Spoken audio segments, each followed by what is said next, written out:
Hello everyone, welcome to Sarvodaya Gurukul. स्वागत है आप सभी का आपके अपनी यूट्यूब चैनल सर्वोदय गुरुकुल में। दोस्तों, आज के इस वीडियो में हम सब पढ़ेंगे यूपी बोर्ड का क्लास 6, 7, 8 एनवायरनमेंट यानी कि पर्यावरण, चैप्टर नंबर 13 आपदाएं एवं उनका प्रबंधन। तो वीडियो शुरू करने से पहले कुछ बातें हम आपको बता देना चाहते हैं। ये आपका जैसे कि ये आपका लास्ट चैप्टर होगा, इसी के साथ आपका जो सिलेबस है वो कंप्लीट हो रहा है। क्लास 6, क्लास 7, क्लास 8 का जो पर्यावरण का चैप्टर था वो पूरा यहाँ पे कंप्लीट होता है। क्वेश्चन आंसर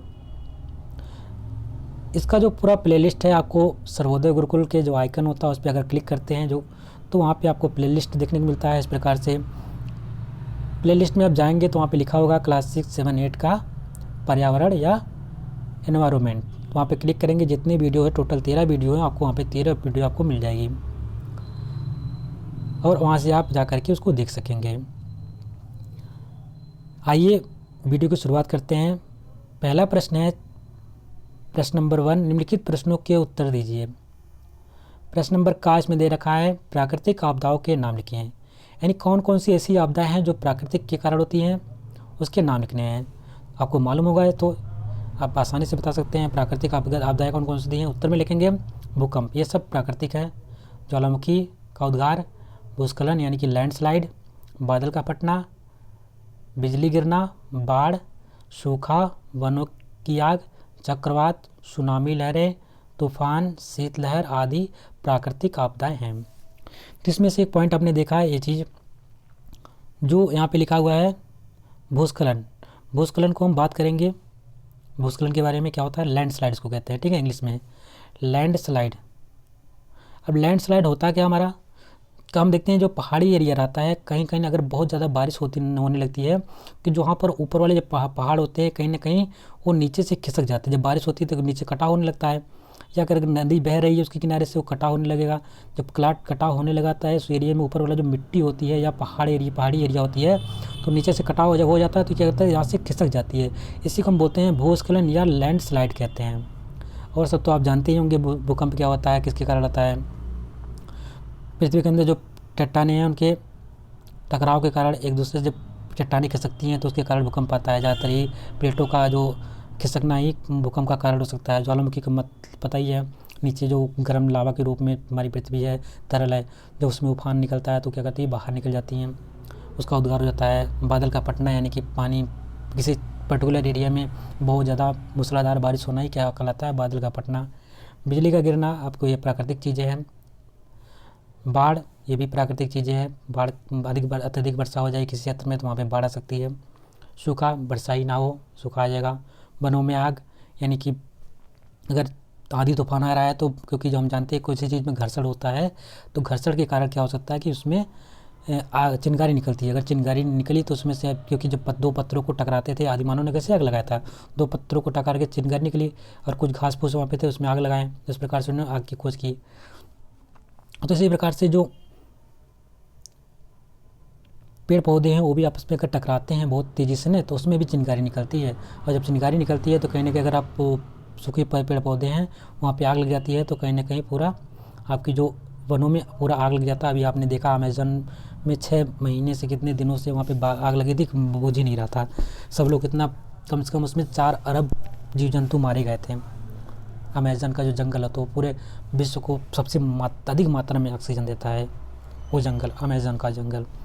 तो उसका भी क्या हो कि जब प्राकृतिक कोई चीज़ करती है तो प्राकृतिक उसको ख़त्म भी करती है। तो वहाँ पे जब प्राकृतिक रूप से बारिश हुआ, यहाँ लोग इतने मतलब कि इतना पूरा बल छल लगा दिए थे, कितने अपनी पूरी सेना भेज दी थी फिर भी, लेकिन वहाँ पे आग नहीं बुझा पाए थे।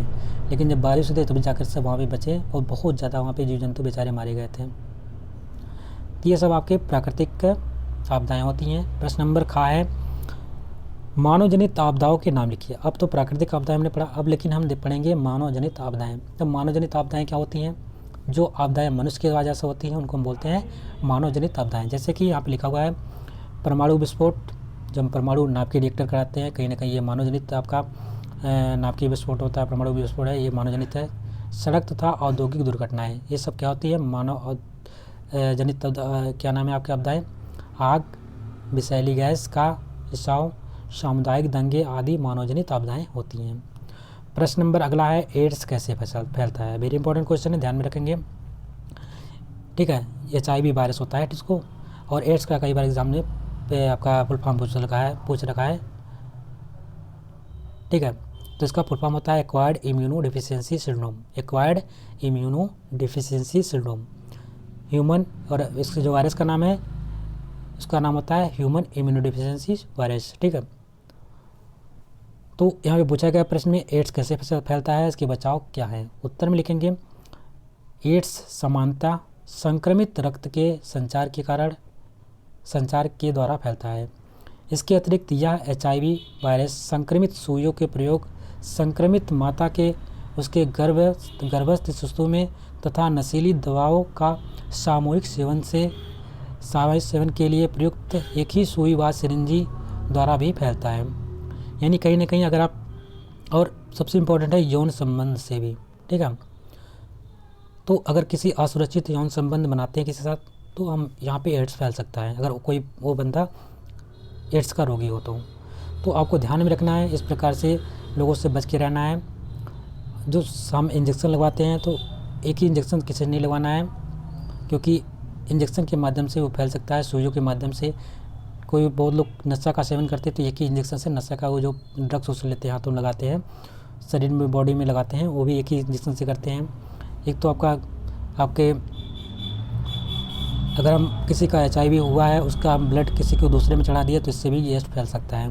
तो ये सब एड्स फैलने के कारण हो सकते हैं। जबकि इससे बचाव क्या हो सकते हैं, बचाव के उपयोग क्या है यहाँ पे लिखेंगे। पहला पॉइंट दे रखा है, इंजेक्शन लगवाने के लिए विष संक्रमित तथा नई सुई का प्रयोग करना चाहिए, यानी कि उसमें संक्रमण ना हो इंजेक्शन में, और नई सुई का हम इस्तेमाल कर सकें। दूसरा पॉइंट है, रक्त चढ़ाने से पूर्व उसकी जांच अवश्य करनी चाहिए। कोई भी रक्त अगर हम चढ़वा रहे हैं तो उसकी जांच अवश्य कर ले कि उसमें कोई एड्स का वायरस तो नहीं है, HIV वायरस तो नहीं है। इसको जब भली भांति जांच करवा लेनी चाहिए। पॉइंट नंबर 3 है, नशीली दवाओं के सेवन से बचना चाहिए। जो नशीली दवाएं हैं उसके सेवन से हमें बचना चाहिए। पॉइंट नंबर 4 है, एड्स की जानकारी ही इसके बचाव का सबसे अच्छा उपाय है, क्योंकि इसकी कोई दवा नहीं है और इससे बच के ही रहिए। यही आपकी इसकी जानकारी होना ही सबसे अच्छा उपाय है आपका। प्रश्न नंबर 2, सही विकल्प के सामने सही बने वृत्त को काला कीजिए। यहाँ पे कुछ विकल्प दे रखे हैं, उसके सामने वृत्त बना है, उस वृत्त को हमको क्या करना है, काला करना है। जैसे कि पहला प्रश्न आपके सामने दे रखा है, जापान में चक्रवात को कहते हैं। जो चक्रवात होता है उसको जापान में किस नाम से जानते हैं। वेरी इंपॉर्टेंट क्वेश्चन, जितने भी यहाँ पे दिए गए हैं सब यहाँ पे दिए गए हैं। तो जापान में किस नाम से जानते हैं, तो जापान में टाइफून के नाम से जानते हैं। ठीक है, इस प्रकार से हमें बिली दिया गया, हरिकेन दिया गया है, और हुदूद। हरिकेन आपका अमेरिका का है। प्रश्न नंबर अगला है, राष्ट्रीय आपदा प्रबंधन प्राधिकरण का अध्यक्ष होता है। तो जो राष्ट्रीय आपदा प्रबंधन प्राधिकरण का अध्यक्ष कौन होता है, ये हमारे प्रधानमंत्री होते हैं। प्रेजेंट टाइम में भारत के प्रधानमंत्री कौन है, आप सभी को पता है, नरेंद्र मोदी जी, नमो जी। प्रश्न नंबर 3 है, निम्नलिखित में प्राकृतिक आपदा नहीं है। इसमें से कौन सा प्राकृतिक आपदा नहीं है उसको बताना है। पहला ऑप्शन दे रखा है बम्बों का विस्फोट, दूसरा है भूकंप, तीसरा है बाढ़, चौथा है सुनामी। तो सुनामी आपकी प्राकृतिक आपदा है, ये तो हो नहीं सकता। बाढ़ आपका प्राकृतिक आपदा है, ये भी नहीं हो सकता। तीसरा भूकंप भी आपकी प्राकृतिक आपदा है, तो ये भी नहीं हो सकता। लास्ट का बचा है कि बम का विस्फोट, यानी कहीं ना कहीं ये मानवजनित आपदा है। तो इसका पहले के सामने आप काला निशान लगा देंगे, उसके सर्कल को भर देंगे। प्रश्न नंबर 3 यहाँ पे दे रखा है, सही विकल्प यानी सही में मिलान कर दीजिए। मिलान करना है स्तंभ का स्तंभ खा से। यहाँ पे दे रखा है स्तंभ का में लिखेंगे, स्तंभ का में भूकंप है, आग है, राहत एवं पुनर्वास है, HIV है। जबकि इधर खा में देख रहा आपदा प्रबंधन, एड्स है, प्राकृतिक आपदा और मानव जनित। भूकंप का मिलान कर देंगे। पहली बात तो भूकंप प्राकृतिक आपदा है, ये आपको मालूम है। भूकंप कैसा आपदा है, प्राकृतिक आपदा है। आग मानव जनित, जो आग लगता है कहीं ना कहीं मानव जनित आपदा है। अगर यहीं पे लिखा जाए वन में आग, तो वन में आग मानव जनित नहीं होगा। वन में जो आग लगता है वो प्राकृतिक आपदा के कारण होता है। यहाँ पे सिर्फ आग की बात कर रहा है, तो आप ध्यान में रखेंगे। अगर आपसे पूछता है आग लगना, तो सिर्फ बताएंगे आप मानव जनित आपदा। लेकिन आपसे पूछ लिया जाएगा वनों में आग लगना, तो ये बताएंगे प्राकृतिक आपदा के अंतर्गत आता है। राहत व पुनर्वास ये हम आता है आपदा प्रबंधन के अंतर्गत आता है। जो राहत और पुनर्वास की बात होती है ये आपका आपदा के प्रबंधन के अंतर्गत आता है। HIV आपने पढ़ा ही, HIV क्या है? एड्स का वायरस है। प्रश्न नंबर 4 क्या है?